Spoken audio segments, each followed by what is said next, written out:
kombucha, kefir, sauerkraut, yogurt, kimchi, fire cider, wine, beer, mead, oh, and so many more. Are you ready to dive into the world of fermented foods, the history, and their gut healing power? I'm about to dive in, so listen up. Are you struggling to keep your head above water and brushing aside how you physically feel? You know you need to do something to feel better, but what? Nothing's working, and you're about to give up. I hear ya. I'm Jolene, a nutritional therapy practitioner, a wife, and a furry guardian. Like you, I let my work and everything else get in the way of health, often chasing skinny instead of health until I learned how the body worked. Welcome to Holistic Health Made Simple, where I share all the tips, tricks, and science to set you free from the overwhelm of diet culture and frustration with the ever-changing health rules, going beyond the calorie and diet dogma to equip you to be healthy through simple changes to food, mindset, and lifestyle. If you're ready to stop spinning your wheels and learn how to feel better with changes that work for you, results that are undeniable like more energy, improved mood, better sleep, and fat loss, this is the podcast for you. Pop in those headphones, take a deep breath, and let's get healthy. Hey there. When the topic of gut health comes up, it's often paired with suggestions of probiotics, sometimes prebiotics, and sometimes fermented foods. Well, today I want to tackle the world of ferments, why they are the powerhouse when it comes to gut health, and how to incorporate them into your diet. So let's start with the history of ferments. There is evidence of fermentation from as far back as 10,000 BC. It was primarily milk of camels, goats, sheep, and cattle, but the theory is that the fermentation happens spontaneously from the microflora that occurs naturally in the milk, and then the warm climate and the casks that it was put in. It's believed that the first yogurts were produced in goat bags draped over the back of camels in the heat of North Africa. Other evidence points to back into 7,000 BC in China, where residue in clay pots has revealed that people were making an alcoholic beverage from fermented rice, millet, grapes, and honey. And then, starting around 5,000 BC, Sumerians and Egyptians produced many foods using fermentation, such as bread, wine, and beer. They didn't have the knowledge to explain exactly how those products were made, nor why fermentation happened. Therefore, they commonly viewed fermentation as a miracle provided by their gods. Can you imagine a time where we can't get explanations at the click of a button? Like, they had no clue what was going on. Well, in ancient times, the fermentation had been used mainly as a tool for food preservation once they figured out what was going on. They would take the food and put it in whatever vessel they had, and most of the time bury it to protect it from the elements and from animals. Little did they know that the microbes from the soil, the dark, warm environment, and the fact that there was very little air created the perfect environment for fermentation. All they knew at the time was that it preserved the leftover food, and sometimes a tasty elixir to drink. For centuries, all cultures incorporated some kind of fermented products, from dairy to vegetables, fruit, fish, and meats, to all sorts of alcoholic beverages. Ancient cultures might have found fermenting by accident, but quickly realized it made the food last longer in a time where food was not plentiful. In the 1600s, bacteria was discovered, and that's the catalyst for us to understand fermentation. That is when the science started to take shape, and fermentation became the center of this early movement. It wasn't until the 1800s that people actually understood what was happening to make food ferment. At this time, though, fermentation was still being used solely to increase the holding and storage property of food. It wasn't until 1910 that the connection to fermented foods and health was made. Scientists have been studying the health benefits ever since. And as technology advances, they're finding more and more benefits, the pathways, and the organisms.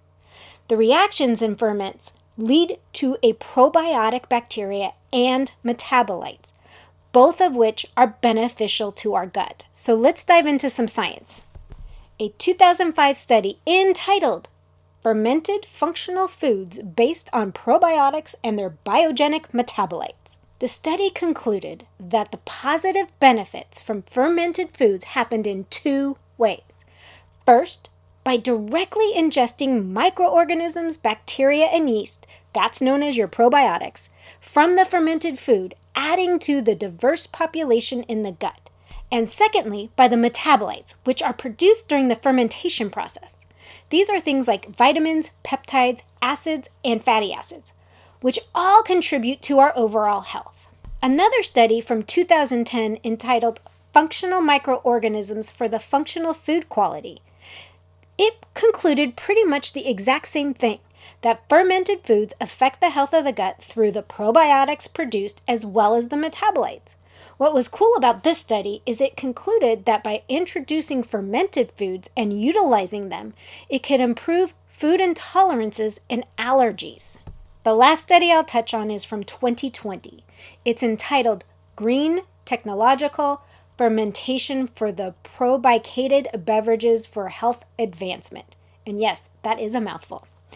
Again, this paper came to the same conclusion that fermented foods can affect the gut microbiome in both the short and long term, and should be considered an important element of the human diet through not only the microorganisms, but also the metabolites produced. If you want to check out the studies I've referenced, as always, they will be linked in the show notes. New studies are being published regularly, and it's really hard to keep up. But what we see is fermented foods are truly superfoods, leading to my recommendations for choosing fermented foods over simply adding a probiotic supplement. This process is based on the studies mentioned. So you see, ferments are powerhouses when it comes to your gut health. Probiotics in supplement form do not yet have the same data. Worst case scenario, they do nothing at all in a healthy individual. Now, if you've been on a round of antibiotics, emerging research is showing that taking a probiotic in pill form may actually delay the repopulation of the gut. Now, you're probably thinking, then why does my doctor suggest it with and after a round of antibiotics? You see, modern medicine can take up to 60 years to catch up and implement any new science that's found. Unless you're fortunate to have a medical professional that keeps up with all the new studies, you're going to have to be your best advocate. Remember, I'm linking all the studies in the show notes. I will also include the antibiotics with probiotic one as well. My goal is to give you the information so you can be your best advocate. If you are finding this information useful and would like additional tips weekly, head on over to holistichealthmadesimple.com and sign up for my weekly newsletter. So now we're going to go back to the ferments and incorporating them into our diets. We know that fermentation has been around pretty much forever. The accidental ferments have given way to modern fermentation, which is basically controlled decay. Hello, kitchen science experiment. So let's now learn and dive into how to ferment. Oh wait, I get it. I know, you're thinking, I barely have time to actually cook. Now you want me to be a kitchen scientist? Let's rewind a little bit. You can find perfectly healthy fermented foods in the grocery store. So let's dive into the different ones and how to pick out the best quality for you. First thing up is that all fermented food items will be in a cold section. If you find it elsewhere, just walk away from it. There's two reasons for this. Cold will stop the fermentation process. And secondly, it keeps all the good stuff alive and available for your body. So when you store it, keep it in the refrigerator at home. Now, if you're packing your lunch and it's going to get to room temperature or it's going to be out for a day, that's not a big deal. All it'll do is the fermentation might start up again. Just throw it back in the fridge when you can or eat it. Either way, no harm will come of it or to you. So now you might be wondering why I say avoid anything that is not in the cold section at the store. Store transports and all of that have known to go from rapid temperature changes, from high heat to low heat. You want to keep it at somewhat of an even temperature, so when it's fermented warm at the plant. And then they refrigerate it to slow down the fermenting process but keep everything alive.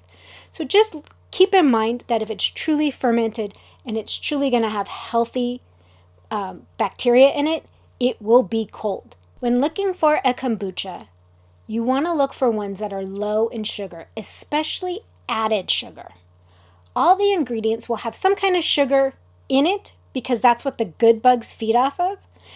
But we don't want too much sugar in it because, as I've discussed in other gut episodes, and I'll link those as well, that's what can cause an overgrowth of certain gut bugs that we don't want a lot of. There's one particular brand that I enjoy, and it usually doesn't really have any sugar added. It uses all the sugars from the juices that is used to flavor it to ferment it. So look for something like that. And remember, you don't need to drink the entire bottle at one time. I often personally just take 4 ounces and dilute it in some plain sparkling water. It lightens the sweetness, gives me the probiotics, and kind of is a refreshing drink, especially in the summer. Purchasing yogurt, we know we can find it in every store, but I want you to stick to full-fat Greek-style yogurt without any flavorings. And you might be going, well, then I ain't eating it because I don't like plain yogurt. I get you. If you can't stomach plain yogurt, put a serving in your blender with some berries to flavor it up. The commercial flavored ones either have a lot of added sugar or a bunch of additives. And for gut health, they just aren't so healthy. And then, did you know pickles can be fermented? But not all of them. So it can be tricky to find fermented pickles. First, like I said, they'll be in the cold case. And generally over by the deli, as the fermented ones are more of a specialty item. The jar will say fermented on it. That is the key. You want to have one that says fermented. If it doesn't say fermented, it's not fermented. They're just pickled. There is a huge difference between pickling and fermenting, and a lot of people get it confused, but you want it to actually say fermented. Next up, we're going to look at purchasing sauerkraut. And again, this can be tricky because we grew up in the days of our moms buying sauerkraut in a can, throwing it in a pan, and serving it to us with a hot dog. That's not the sauerkraut I'm talking about. Just like the pickles, the real sauerkraut that's fermented will be in the cold case over by the deli. It will say fermented on it. It will be in a pouch or a jar, and I've purchased it both ways. One isn't better than the other as long as it says fermented. There are several brands in the U.S. like Wild Brine, Bubby's, and Cleveland Kraut, and I'm sure there's a lot more. A lot of them are local and specialty, so check your store and always check by the deli section because it is a specialty item. And I know many of you like sauerkraut hot, but do not heat up the fermented sauerkraut or you'll kill the bacteria. And that is the whole reason why we're incorporating the sauerkraut in the first place. The last item that you should be able to find at a specialty store or a health food store is kimchi. Now, I'm from Southern California, so I can find it almost anywhere. But I know other places you might have a little trouble. But what kimchi is a Korean version of sauerkraut. It's spicy, it's different cabbages, garlic, and spices. But again, you want to keep it cold and eat it cold. And I've never seen kimchi that has not been fermented and kept cold. If you do, again, just like sauerkraut, run, that's not the real deal. Another drink you might be able to find at the store is a water kefir or a milk kefir. Those are pretty much all fermented in some way, shape, or form. Again, look for the sugars, look for the flavorings, just like a yogurt or the kombucha. You might also be able to find some fermented vegetables depending on the nationalities in the area you live on. I know being Italian, we have a lot of fermented veggies that were pickled, but they're also fermented depending on who's making them. So learn to figure out what are fermented and what aren't, but there's abundance out there, and depending on the cultures that you have access to, you might find even more. Beets are another one that can be fermented. So look for what you can find that you might enjoy. And then for someone wanting to start fermenting at home, I can't go into all detail in this episode because we'll be here for hours and hours. The easiest thing to start with is sauerkraut. But any vegetable can be fermented as well as most fruits. The ideas and flavor profiles are endless once you learn how to actually ferment. I suggest getting a good book on how to ferment because it can be scary. Understand what you're trying to achieve, and then you can add the flavors to your liking. One of my personal favorite experiments was a lemon ginger sauerkraut. It was oh so good. But having a good book will tell you if it's spoiled, if you just scrape off the top layer. There's a lot of nuances to it, so you kind of have to learn that sometimes you might see a little mold on your sauerkraut, and that doesn't mean the whole batch is tossed. It means you scrape off the top inches and throw that out and start keep going. But you have to learn that. And having a good book will help you through that. Finding a good community. You can even reach out to me. I'll answer questions on that. I love being a home scientist, but I know it's not for everybody. The last point I want to make on fermented foods is when you're introducing them into your diet, start slow. You're introducing brand new bacteria into your gut, and you don't want to cause any dysbiosis or introduce it too fast, because if you're having some issues, you're rebalancing it and trying to get a healthy diversity. Having too much of one at once can cause a problem. For fermented veggies, like actual vegetables or sauerkraut, a tablespoon is good to start. And with like kombucha or water kefir, about a quarter cup is plenty to start. And actually, that's good as a daily dose as well. You can add in more as your body gets used to it or if you crave more. Just pay attention to your body. If you start getting that gurgly sound, you might have had too much. You can see with the fermented veggies, you're not just getting in those probiotic bacteria and yeasts. You're also getting in fiber and prebiotics. Fiber is a prebiotic. So your body needs to get used to all of this. So give it time. And then I always suggest rotating through and doing and introducing different ferments throughout your week. Don't stick to the same thing over and over again. Have a variety that you have a little every day. But you also could do a little sauerkraut, a little kombucha, a little yogurt every day as well. It doesn't matter, but have some variety so that you're introducing different strains, because as things are fermented, the different strains of probiotics come from the item that's fermented. So we want to make sure that we're getting in a variety so we get the diversity in our gut. So remember, I'm going to reinforce this. Variety is the key to a healthy gut. And on that note, my friends, I will see you next time. Bye. Thanks for listening in today. I hope you got some nuggets to take on your health journey.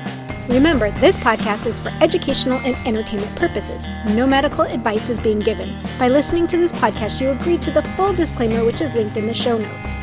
If you found this podcast helpful, could you take 30 seconds and leave a review? Your feedback means the world to me, and it helps others discover my show.